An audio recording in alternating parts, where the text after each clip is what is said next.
जय जय राम कृष्ण हरी. सावंतवाडी आणि गोमंतक यांच्या सीमेवरती बांदा नावाचे एक गाव आहे. येथील योगीराज सत्पुरुष सोहिराबा अंबिये हे यांचं नाव प्रसिद्ध आहे. त्यांची कविता अत्यंत प्रासादिक आणि बोधपर आहेत. वेदांत, भगवंताचा महिमा, शंकर, विठ्ठल, श्री विष्णू, श्रीराम, संत, सद्गुरू इत्यादी विषयांवरती श्री सोहिरोबांची पदं अजूनही त्या त्या प्रांतामध्ये गायली जातात. सोहिरोबांचं एक भजन सर्वश्रुत आहे आणि आजही सर्वत्र म्हटलं जातं, ते म्हणजे हरिभजना वीण काळ घालवू नको रे. ते या पदामध्ये उपदेश असा करतात की दोरीच्या सापास व्यर्थ भिवू नकोस. जीवाशिवाची जर भेट व्हायची असेल तर सद्बोधाचा जो दीप आहे, जो गुरु कृपेमुळे अंतःकरणामध्ये प्रज्वलित झाला आहे, तो कधी विझू देऊ नकोस. मग हा दीप मालवल्यानंतर संसार दुःखे माणसास भीती दाखवणारच. म्हणून आपण नेहमी विवेकपूर्ण बोलून मनातील हा दीप सतत तेवत ठेवला पाहिजे. उगाच स्वतःच्या मते बडेजावाने सांगून त्याच्यामध्ये व्यर्थ चिखल कालवत बसू नये.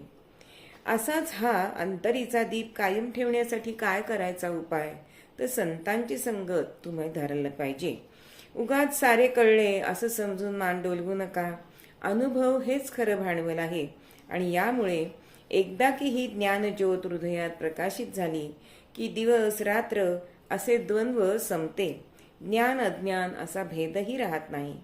ही खूण पक्की मनात ठसल्याखेरीज उगाच डोळ्यांच्या पापण्या सारे समजले असे समजून असं मानून हलवू नकोस.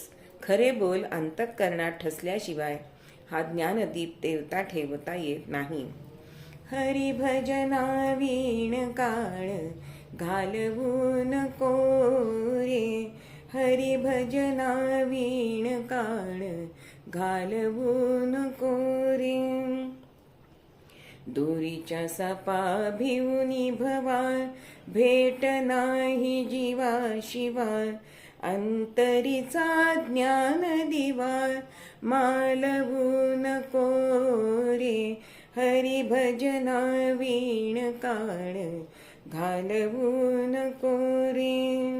विवेकाची ठरेल ओल ऐसे बोलावे बोल.